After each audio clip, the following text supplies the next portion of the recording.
Hello, friends.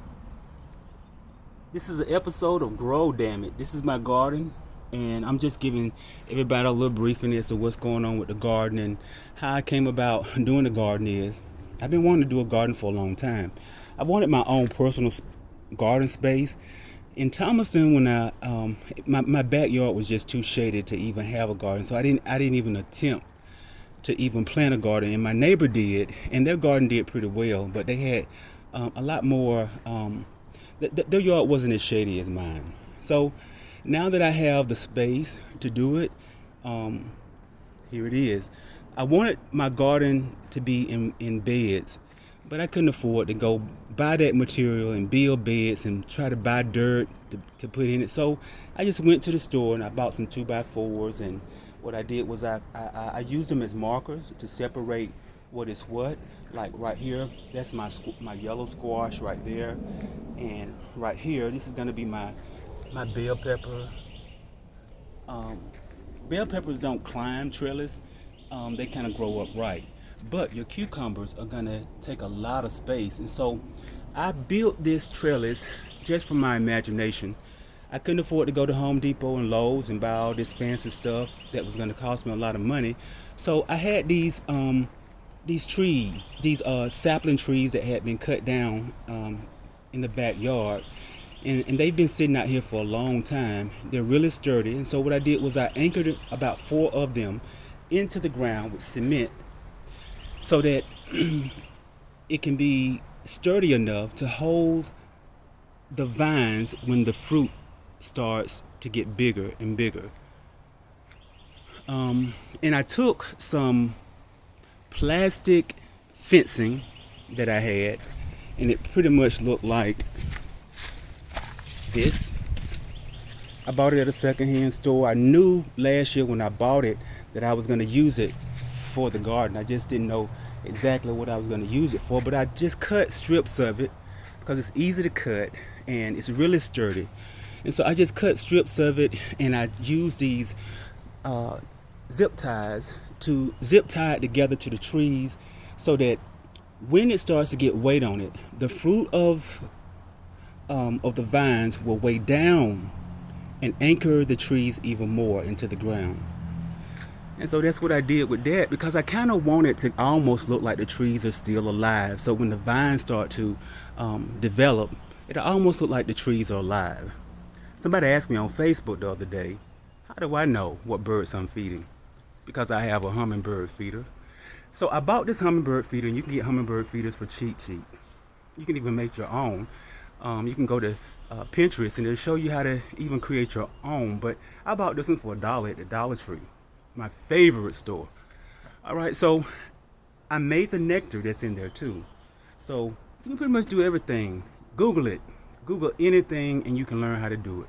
So I went on Pinterest, and all nectar is for hummingbirds is 4 parts water, 1 part sugar. So you're going to use 4 cups of water to 1 cup of sugar. And then you're going to boil the water.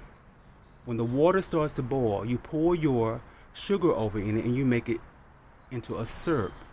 Now, the color that you see is just a little bit of food food coloring, but it has to be natural, because don't put honey in your hummingbird feeder, because there's something about honey, because it's not vegetable based, that can make hummingbirds sick and die. So you just want to stick to water and sugar. And if you have something natural, like an all natural food coloring, just drop a little bit of that over in it. Make sure that your nectar is cool before you put it in your into your feeder. Another thing that I did was, Easter was just over, and they had all this Easter stuff, Easter baskets. A lot of stuff was Easter was on sale. So they pretty much was giving it away. And so I just got a few things because I knew that I wanted to put some inspirational quotes in the garden. So I took these Easter decorations and I turned them into inspirational quotes. For example, this one says, "Let the sun shine bright on your garden of love and life." I think it's very important that we always encourage ourselves to strive for something better. This one says, admire the garden, just don't pick or pick. So I'm talking to the birds and I'm talking to the human being. Don't pick or pick. And this one says, water your mind, body, faith, and spirit. I'm big on mind, body, and spirit. Because I feel like if one is offset, it just throws your whole being off, you know? And there's another fraud overlooking the garden.